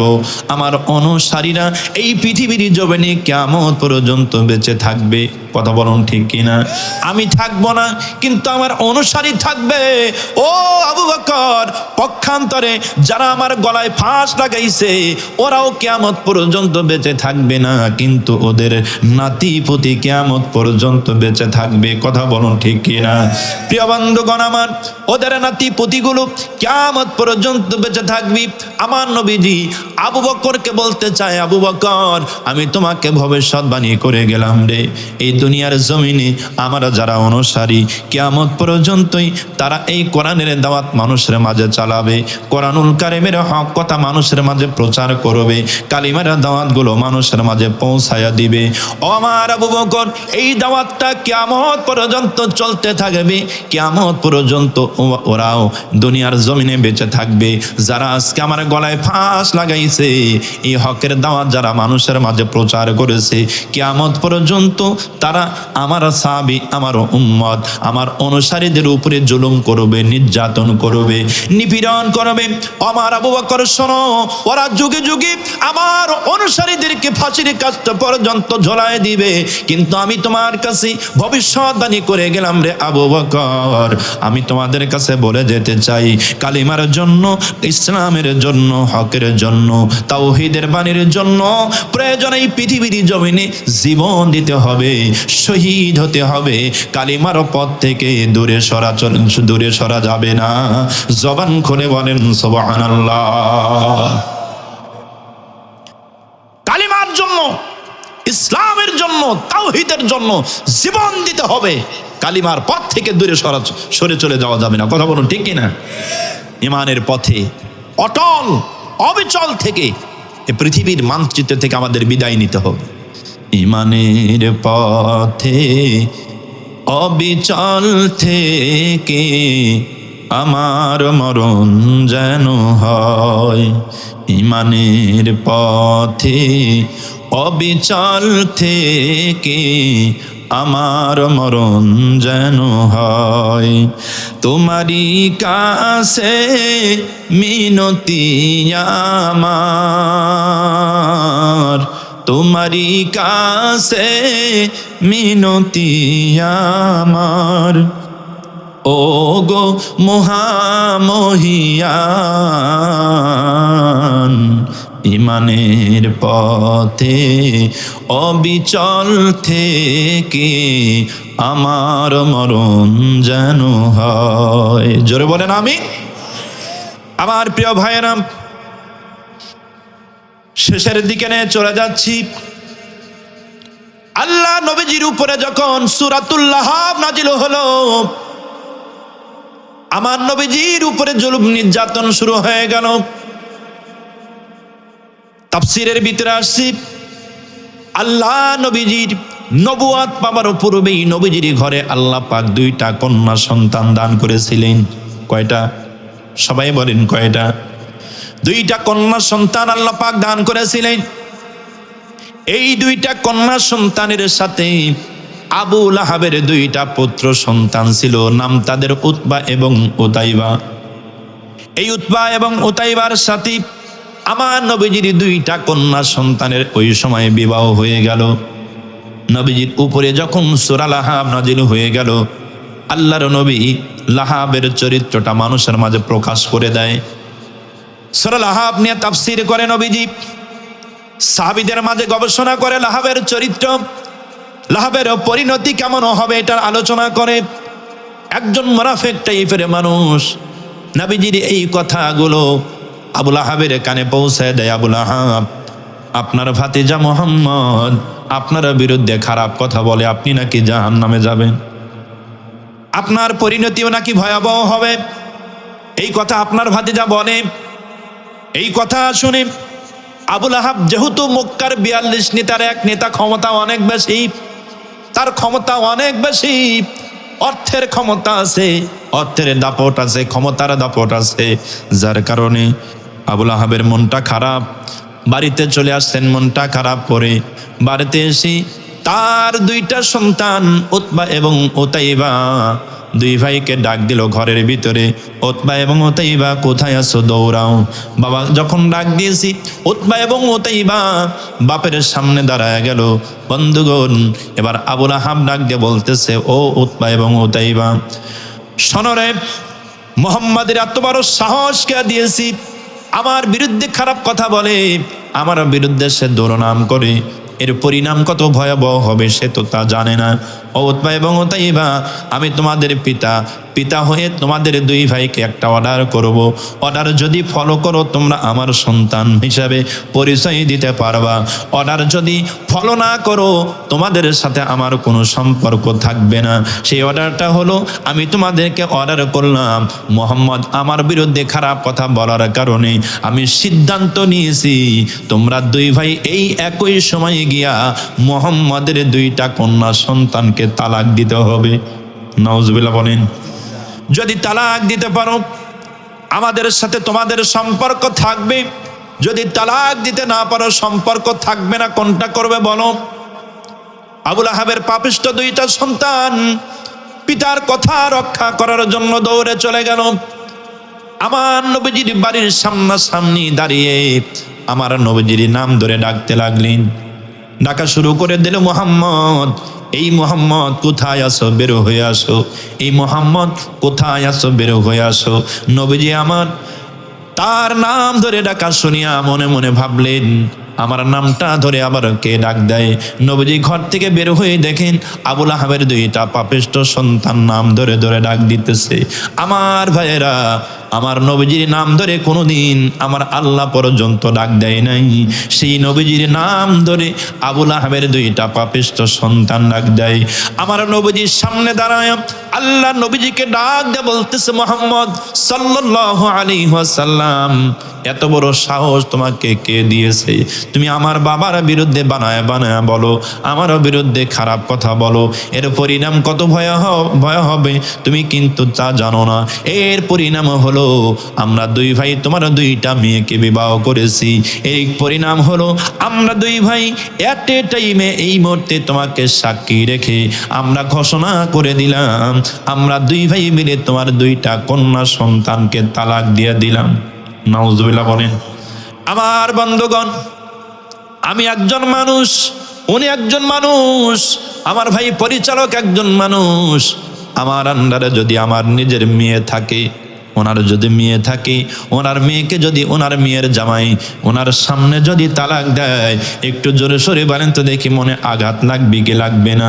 আমার নবীজির 2টা কন্যা সন্তানে এক সময় তালাক হয়ে গেছে। অপরাধ কিন্তু কিছুই নয়, অপরাধ হলো সমাজে তাওহীদের বাণী প্রচার করা। ঠিক না কথা বলুন? এই বাণী প্রচার করার কারণে আবুল আহাবের 2টা সন্তান আমার নবীকে তালাক দিয়ে দিল। নবীজি চোখ দিয়ে দর দর করে পানি ছেড়ে দিয়া কান্না করে আল্লাহকে ডাক দিয়ে বলে, আল্লাহ, অপরাধ আমার নাই, দোষ আমার নাই, এত টাইমে 2টা কন্যা সন্তান তালাক হয়ে গেল। নবীজি ধৈর্য ধারণ করে তালাক দিয়ে ক্ষান্ত হলো না। নবীজিকে অকথ্য ভাষায় গালিগালাজ করতে লাগলো উতবা এবং উতাইবা। নবীজি কিছুই বলে না, নবীজির মুখের উপরে থুতু মারা শুরু করেছে। নাউজুবিল্লাহ। আমার নবীজি সহ্য করে কিছুই বলে না। শেষ পর্যন্ত উতবা এবং উতাইবা আমার আল্লাহকে নিয়ে যখন বাজে কথা বলা শুরু করেছে নবীজির সামনে, নবী আর সহ্য করতে পারে না। আল্লাহর নবীজি সহ্য করতে না পেরে আকাশের দিকে হাতটা টান টান করে তুলে ধরেছে। প্রিয় বন্ধুগণ, যেই নবীজি পৃথিবীর কোনো মানুষের বিরুদ্ধে কোনোদিন বদ্দুয়া করে নাই, আমার নবীজি কোনোদিন কোনো মানুষের বিরুদ্ধে বদ্দুয়া করে নাই। কারণ হলো আমার নবী বদদুয়া করার জন্য দুনিয়ায় আগমন করে নাই, আমার নবীজি আগমন করেছেন ওমা আরসালনাকা ইল্লা রাহমাতাল লিল আলামিন। আমার নবী এই পৃথিবীর জমিনে আগমন করেছেন তামাম পৃথিবীর রহমত স্বরূপ। প্রিয় বন্ধুগণ আমার, আল্লাহ নবী হাত তুলে আল্লাহর দরবারে কান্দে, রব্বুল আলামিন যেই হাতটা দিয়ে আমার নবীজির উপরে থুতু মেরেছে, যেই মুখটা দিয়ে নবীজির মুখের উপরে থুতু মারছে, যেই মুখটা দিয়ে নবীজিকে খারাপ কথা বলেছে, যেই মুখটা দিয়া আমার নবীজির দুইটা কন্যা সন্তানকে তালাক দিয়েছে, যেই জবানটা দিয়া আমার আল্লাহকে বাজে কথা বলেছে, নবীজি ডাক দিয়ে বলেন, আল্লাহ আমি ওই ব্যক্তির বিরুদ্ধে হাত তুলেছি, ওই ব্যক্তিকে শায়েস্তা করার জন্য আপনার পক্ষ থেকে হিংস্র জানোয়ার পাঠায় দাও। আমার নবী আল্লাহর দরবারে কোনো বিষয়ে দোয়া করতে দেরি হয়, আল্লাহর দরবারে দোয়াটা কবুল হতে দেরি হয় না। কথা বলুন ঠিক কিনা? নবীজির দোয়া সাথে সাথেই আল্লাহর দরবারে কবুল হয়ে গেল। উতবা এবং উতাইবা রাসূলের সঙ্গে বেয়াদবি করে বাড়িতে আসছে, মহা খুশি, বাবার সামনে দাঁড়িয়ে বলতেছে, বাবা আপনার কথা মতো আমরা কাম সেরে আসছি। কি কাম করছে? মুহাম্মাদের দুইটা কন্যা সন্তানকে তালাক দিয়ে দিছি। এবার আবু লাহাব তো খুশি। কি খুশি না ভাই? খুশি, মনে মনে খুব খুশি। বাবা খুব ভালো কাজ করছো। ডাক দিয়ে বলতেছে, বাবা শুধু তাই করি নাই, মুহাম্মাদের মুখের উপরে আমরা থুতুও মারছি। আরো খুশি, আরো ভালো কাজ করছো। ডাক দিয়ে বলতেছে, শুধু তাই করো নাই বাবা, আমরা শুধু তাই করি নাই, তাকে অকথ্য ভাষায় গালিগালাজও করেছি। আরো খুশি হচ্ছে, খুব ভালো কাজ করেছো, নাউজুবিল্লাহ বলেন। এবার ডাক দিয়ে বলতেছেন, বাবা আমরা তাই শুধু করি নাই, মুহাম্মাদের আল্লাহকে আমরা ছাড় দেই নাই। এবার আবু লাহাব আরো খুশি, বাদান আরো ভালো কাজ করছো, নাউজুবিল্লাহ বলেন। এবার ডাক দিয়ে বলতেছেন, আবু লাহাব, উতবা এবং উতাইবা এত খারাপ আচরণ তুমি করলা নবীজির বিরুদ্ধে, আমার ভাতিজা মুহাম্মাদের বিরুদ্ধে। এত কড়া কথা বলেছো, থুতু মেরেছো, গালি দিয়েছো, তার আল্লাহকে গালি দিয়েছো, আমার ভাতিজা মুহাম্মদকে কিছুই তোমাদেরকে বললো না। উতবা ডাক দিয়ে বলে, আব্বাজান কিছুই বলে নাই, তবে লাস্টে একটা কথা বলেছে। যখনই বলেছে লাস্টে একটা কথা বলেছে, সাথে সাথে ওই কথাটা শোনার জন্য আবু লাহাব পাগল হয়ে গেছে। যা কারণ হলো আমার নবীজি এই পৃথিবীর জমিনে ছোটবেলায় থেকে আবু লাহাব জেনে এসেছে, দেখে এসেছে, ভাতিজা মুহাম্মদের জবান দিয়া যেটাই বলবে এই দুনিয়ার জমিনে সেটাই আল্লাহ পাক কবুল করে নিবে। যখনই বলেছে একটা কথা বলেছি, কি কথা বলেছে এটা শোনার জন্য পাগল হয়ে গেছে। উতবা এবং উতাইবা, আমার ভাতিজা কি কথা বললে একটু বলো তো দেখি। ডাক দিয়ে বলতেছেন, আব্বাজান আমরা যখন এই সমস্ত কথাগুলো তার সঙ্গে বর্ণনা করতেছিলাম, গালি দিতেছিলাম, খারাপ আচরণ করতেছিলাম, লাস্টের দিকে একটা কথা বললো, আল্লাহ যেই ব্যক্তি তোমার মতো আল্লাহকে বাজে কথা বলেছে, আমার মেয়েকে তালাক দিয়েছে, আমার মুখের উপরে থুতু মারছে, অকথ্য ভাষায় গালিগালাজ করেছে, রব্বুল আলামিন ওই ব্যক্তিকে শায়েস্তা করার জন্য একটা হিংস্র জানোয়ার তার জন্য পাঠায় দাও। এই কথা আপনার ভাতিজা মুহাম্মদ বলেছে। সাথে সাথেই আবু লাহাব সন্তানকে বুকের সঙ্গে জড়ায়া ডাক দিয়ে বলতেছে, উতবা এবং উতাইবা এটাই যদি আমার ভাতিজা মুহাম্মাদের জবান দিয়ে বলে থাকে, আমি তাদেরকে জানাই দেই, আমি তোদেরকে শোনায় দেই, আর আমি তোদেরকে বাঁচাইতে পারবো না। আল্লাহর নবীজির দোয়া বদদোয়া এই পৃথিবীর জমিনে তোদের উপরে কবুল হয়ে যাবে, তোদেরকে আমি আর বাঁচাইতে পারবো না। সুতরাং আমি বলতে চাই, ও উতবা এবং উতাইবা, যেই জমিনে আমার ভাতিজা থাকে আমার বড় ভয় হয়, আমার বড় টেনশন হয়, না জানি কোন দিন, না জানি কোন সময় আমার ভাতিজার বদদোয়াটা তোমার উপরে পড়ে যায়। সুতরাং আমি আর এই জমিনে তোমাকে রাখতে চাই না, মক্কার জমিনে আর তোমাকে রাখতে চাই না, আমি তোমাকে বিদেশের জমিনে হিফাজতের জন্য রাখতে চাই। আমি আপনাদের মাঝে জানতে চাই, রাসূলের বদদোয়া থেকে বাঁচানোর জন্য আবু লাহাবের সন্তানগুলোকে বিদেশের বাড়িতে রেখে আসতে চায়। আপনারা জোরে সোরে বলেন তো দেখি, সেই জমিনে কি আমার আল্লাহ নাই? জোরে বলুন, সেখানে আছে। আল্লাহর দরবারে হুঙ্কারে ছেড়েছে, আল্লাহ আপনার শত্রু রসুলের শত্রু উতাইবাকে পেয়ে গেছি, জনমের মতো বিদায় করে দেব।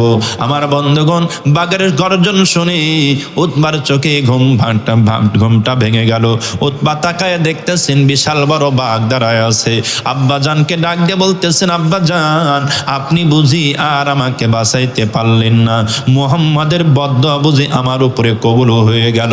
এই চিৎকার যখন দিতেছি, বাঘের জবান আল্লাহ পাক খুলে দিয়েছে। বাঘ ডাক দিয়ে বলতেছে, রে বেঈমান, এই পৃথিবীর জমিনে জঘন্যতম আচরণ তুমি আমার নবীজির সাথে করেছো, নবীজির নাম ধরে ডেকেছো। রে বেঈমান, যেই নবীজির নাম ধরে আমার আল্লাহ পর্যন্ত কোনোদিন ডাক দেয় নাই, সেই নবীজির নাম ধরে তুমি ডেকেছো। যেই নবীজির মুখের উপরে থুতু মেরেছো, সেই নবীজিকে অকথ্য ভাষায় গালিগালাজ করেছো, আমার আল্লাহকে নিয়ে বাজি কথা বলেছো। আমার আল্লাহ রব্বুল আলামিন তোমাকে শায়েস্তা করার জন্য আমাকে পাঠাইছে। এই পৃথিবীর সমস্ত শক্তি যদি এক হয়ে আমার সামনে হাজির হয়, আমার হাত থেকে তুমি বাঁচতে পারবে না, জনমের মতো তোমাকে বিদায় করে দেব। এই কথা বলাও শেষ, কার মটকায়া বাঘ ধরাও শেষ, একটা আছাড় মেরেছে। আবুল আহাবের দুইটা সন্তান, পাপিষ্ঠ সন্তান উতবা দুনিয়া থেকে বিদায় নিয়ে চলে গেল। জবান খুলে বলেন সুবহানাল্লাহ। প্রিয় বন্ধুগণ আমার, আল্লাহ পাক কোরআনের ভিতরে বর্ণনা করলেন, মা আগনা আনহু মালুহু ওয়া মা কাসাব সায়াসলা নারন যাতা লাহাবিন আমরাতু হাম্মালাতাল হাতাব ফি জিদিহা হাবলুম মিন মাসাদ। জবান খুলে বলেন আল্লাহু আকবার। রাসূলের সাহাবীরা এসে প্রশ্ন করলেন রাসূলকে, ইয়া রাসূলুল্লাহ, খেদমত করব কার? রাসূল বললেন, উম্মাকা, তোমার মার। সাহাবী প্রশ্ন করলেন, সুম্মা মান ইয়া রাসূলুল্লাহ, তারপরে কার? রাসূল দ্বিতীয়বার বললেন, উম্মুকা, তোমার মার। সাহাবী আবার তৃতীয় নম্বরে প্রশ্ন করলেন, ইয়া রাসূলুল্লাহ সুম্মা মান, তারপরে খেদমত করব কার? রাসূল তিন নম্বরে আবার বললেন, উম্মুকা, তোমার মার। সাহাবী আবার প্রশ্ন করলেন, সুম্মা মান ইয়া রাসূলুল্লাহ, তারপরে খেদমত করব কার? চতুর্থবার আল্লাহর নবীজি উত্তর দিলেন, আবুকা, তোমার পিতার। তার মানে হলো এই পৃথিবীর জমিনে আল্লাহর রাসূল নিজে মায়ের সম্মান 3 গুণ বৃদ্ধি করে দিয়েছেন। সুবহানাল্লাহ বলেন। মায়ের মর্যাদা আল্লাহ পাকের হাবিব 3 গুণ বৃদ্ধি করেছেন। ইসলাম মায়ের মর্যাদা দিয়েছে। রাসূল বলেছেন, আমরা পুরুষ, আমাদের পায়ের নিচে শুধু জুতা আছে, মাটি আছে, কিছুই নাই। আমরা পুরুষ, পায়ের নিচে জুতা আর মাটি ছাড়া কিছুই নাই। কিন্তু নবীজি বলেছেন, আল্লাহ পাক মায়ের জাতিদেরকে এত সম্মান দান করেছেন, মায়ের জাতির পায়ের নিচেই আল্লাহর জান্নাতটা সেট করে দিয়েছেন। মায়ের মতো আপন কেহ নাই রে, মায়ের মতো আপন কেহ নাই। মা জননী নাই যাহার, ত্রিভুবনে তাহার কেহ নাই রে, মায়ের মতো আপন কেহ নাই রে, মায়ের মতো আপন কেহ নাই। এ দুনিয়ায় নয়ন মেলে মাগো তোমায় দেখেছি, তোমার বুকে হেসে খেলে তোমার কথাই শিখেছি। এ দুনিয়ায় নয়ন মেলে মাগো তোমায় দেখেছি, তোমার বুকে হেসে খেলে তোমার কথাই শিখেছি। তাই তো বলি তোমার মতো দরদি কেউ নাই মাগো, মায়ের মতো আপন কেহ নাই রে, মায়ের মতো আপন কেহ নাই। মা জননী নাই যাহার, ত্রিভুবনে তাহার কেহ নাই রে, মায়ের মতো আপন কেহ নাই রে, মায়ের মতো আপন কেহ নাই। আমি আঘাত পাইলে তোমার চোখে নামে পানি, সেই পানিতে ধুয়ে মাগো কোলেতে নাও টানি। আমি আঘাত পাইলে তোমার চোখে নামে পানি, সেই পানিতে ধুয়ে মাগো কোলেতে নাও টানি। তুমি যেদিন থাকবে না মা, সেদিন আমার হবে কি? সুখে থাকি দুঃখে থাকি কাহার আসবে যাবে কি? তুমি যেদিন থাকবে না মা, সেদিন আমার হবে কি? সুখে থাকি দুঃখে থাকি কাহার আসবে যাবে কি? তাই তো বলি তোমার মতো মরমি কেউ নাই মাগো, মায়ের মতো আপন কেহ নাই রে, মায়ের মতো আপন কেহ নাই। মা জননী নাই যাহার, ত্রিভুবনে তাহার কেহ নাই রে, মায়ের মতো আপন কেহ নাই রে, মায়ের মতো আপন কেহ নাই। একটু আওয়াজ করে বলেন মারহাবা, একটু জোরে বলুন মারহাবা। আলহামদুলিল্লাহ। রব্বানা যালামনা আনফুসানা ওয়া ইল্লাম তাগফির লানা ওয়া তারহামনা লানাকুনান্না মিনাল খাসিরিন।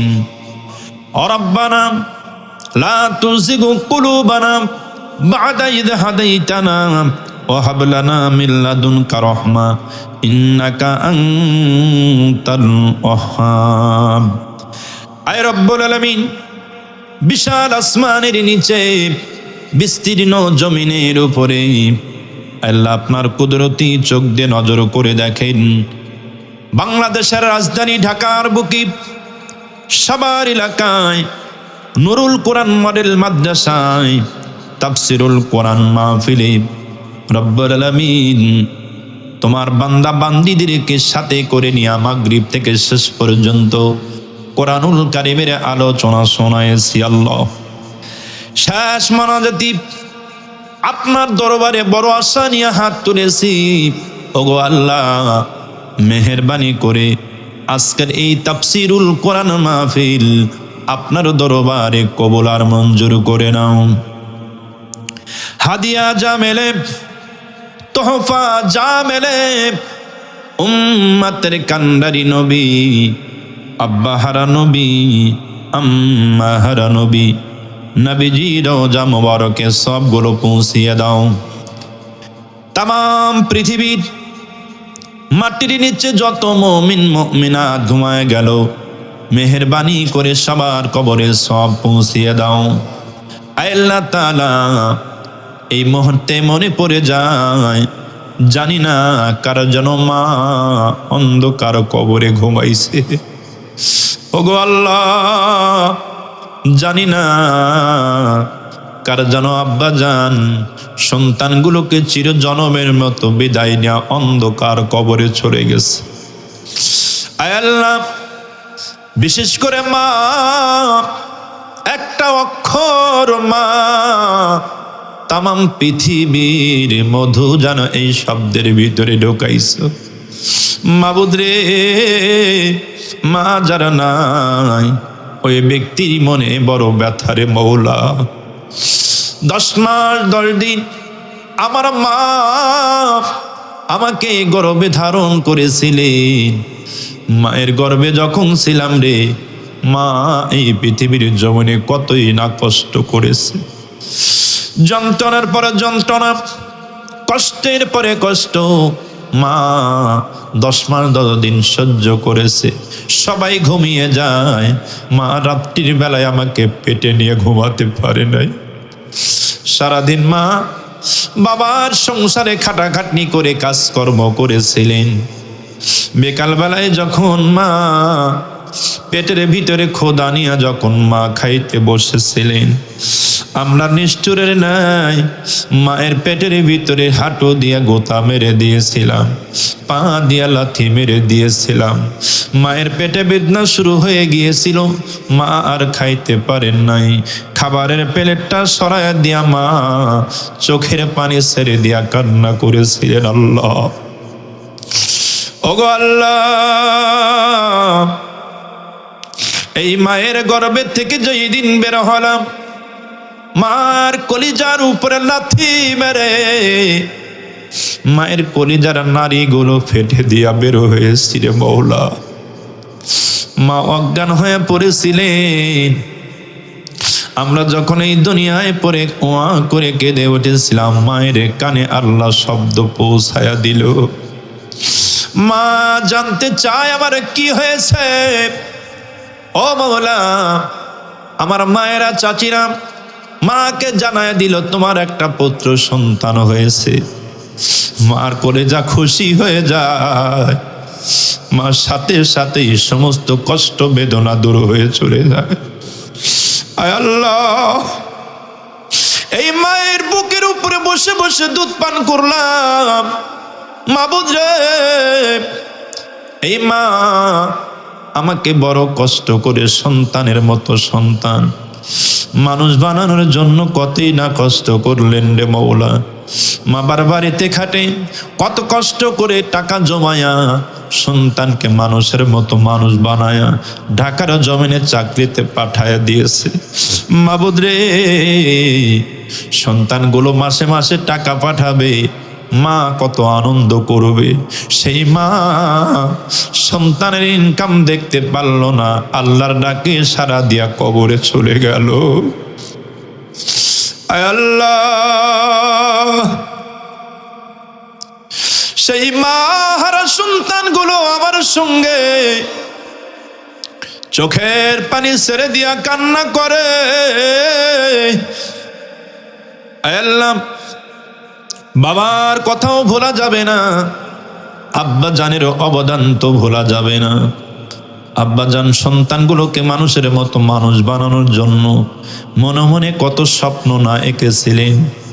স্বপ্ন এঁকে কঠোর পরিশ্রম করে সন্তানের হাতে টাকা তুলে দিয়ে মানুষের মতো মানুষ বানায়া দিয়া তিনিও অন্ধকার কবরে চলে গেছে। আল্লাহ, মা বাবার জন্য দোয়া করলাম। আজকে এতিমদের সাথে করে নিয়ে হাত পেতেছি, সবার চোখে পানি। ওগো আল্লাহ, এই পানিকে ফেরত দিবেন না। আব্বা আমার জীবনের সব গুনাহ মাফ করে দেন। আল্লাহ, যাদের আব্বা আম্মা এখনো বেঁচে, হায়াতে তৈবা দান করে দেন, বাকি জিন্দেগি ইমানের উপরে টিকায় রেখেন আল্লাহ রব্বুল আলামিন। আমরা গুনাহগার, আপনার দরবারে হাত তুলেছি। এমন কোনো গুনাহ নাই যে আমাদের দ্বারা ঘটে যায় নাই, এমন কোনো গুনাহ নাই যে আমরা করি নাই। গুনার দিকে যখন তাকাই, জীবনে এত গুনাহ করেছি আল্লাহ, হয়তো আপনি ক্ষমা করতে ইচ্ছে করবেন না। মাবুদ রে, আপনি আমাদের এই গুনার দিকে তাকাবেন না। বান্দা পরিচয় দিয়া, রহমতের দৃষ্টি দিয়া তাকায়া জীবনের সব গুনাহগুলো তুমি আল্লাহ মাফ করে দাও। আয় রব্বুল আলামিন, আজকের এই মাহফিল যারা টাকা দিয়ে, অর্থ দিয়ে, শ্রম দিয়ে, বিবেক দিয়ে, বুদ্ধি দিয়ে সাজায় দিল, কিয়ামতের দিন মুসিবতের সময় আজকের মাহফিল তাদের জন্য নাজাতের ওসিলা বানায় দিও। আল্লাহ, আজকে নুরুল কোরআন মডেল মাদ্রাসাকে কবুল করে নাও। এলাকার ভিতরে তারা নাম যশ খ্যাতি ছড়ায় দাও। আল্লাহ, তারা পরিচালক সহ, চেয়ারম্যান সহ সকল উস্তাদদেরকে তুমি কবুল আর মঞ্জুর করো। আল্লাহ, অনেক সন্তানদের পাগড়ি তুলায় দিয়েছি, অনেক সন্তানদের হাতে কোরআন দিয়েছি। মেহেরবানি করে হক্কানি আলেমী হিসেবে তাদের কবুল করো। তাদের পিতামাতাকে কাল কিয়ামতের দিন নূরের তাজ পরায়া সিংহাসনের পাশে উঠায়ো। সকলেই বলি আমিন। আয় আল্লাহ রব্বুল আলামিন, আমরা যারা হাত তুলেছি শেষবারের জন্য আপনার দরবারে দোয়া করি আল্লাহ। মা হাত তুলেছে, বোনেরা হাত পেতেছে, পর্দার আড়াল থেকে তাদেরও মনে আসা, জানি না কে নিয়তে কি আশা নিয়ে হাত তুলে, মেহেরবানি করে মা বোনদের কবুল আর মঞ্জুর করো। তাদেরকে হেদায়েতে কামেলা নসিব করো। তাদের আব্বা আম্মা আত্মীয় স্বজন যারা অন্ধকার কবরের সব কবরকে মাফ করো।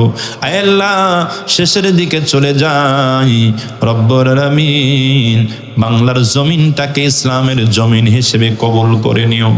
আয় আল্লাহ বাংলার জমিনটাকে কোরআনের ছায়া তলে নিয়ে আসবেন রব্বুল আলামিন। কোরআন দিয়া সমাজ চলবে, পরিবার চলবে, রাষ্ট্র চলবে। এই সুন্দর দৃশ্যটা আমাদের সবাইকে দেখার মতো তৌফিক দান করে দাও রে আল্লাহ। আয় আল্লাহ আমাদের সকলকেই কবুল করে নাও। কাল কিয়ামতের দিন মুসিবতের সময় আরশে আজিমের নিচে ছায়া দিবেন, আমলনামা ডান হাতে দিবেন, ফুলসিরাত বিজলির গতিতে পারাহাত তৌফিক দান করে দিবেন। ঢাকার মানুষকে কবুল করে নাও। কত বিপদ আসে, কত মুসিবত আসে, কত ভূমিকম্প আসে, আল্লাহ বাংলাদেশের উপরে তুমি রহম নাজিল করো। ঢাকার জমিনে তুমি রহমত নাজিল করো রে আল্লাহ। সকল প্রকার বালা মুসিবত থেকে হিফাজত করো আল্লাহ। আল্লাহ আমাদের সকলকে কবুল করো। আজকের সাউন্ড সিস্টেম বড় সুন্দর, সাউন্ড সিস্টেমটাকে আরো সুন্দর করা তৌফিক দান করে দাও। আমার ছোট ভাই নাজমুস সাকিব এসএসটিভির পরিচালক, আল্লাহ এসএসটিভির পরিচালককে কবুল করে নাও। গোটা বাংলার জমিনের ভিতরে কবুল করো। তাকাব্বাল মিন্না ইন্নাকা আনতাস সামিউল আলিম ওয়া তুব আলাইনা ইন্নাকা আনতাত তাওয়াবুর রহিম।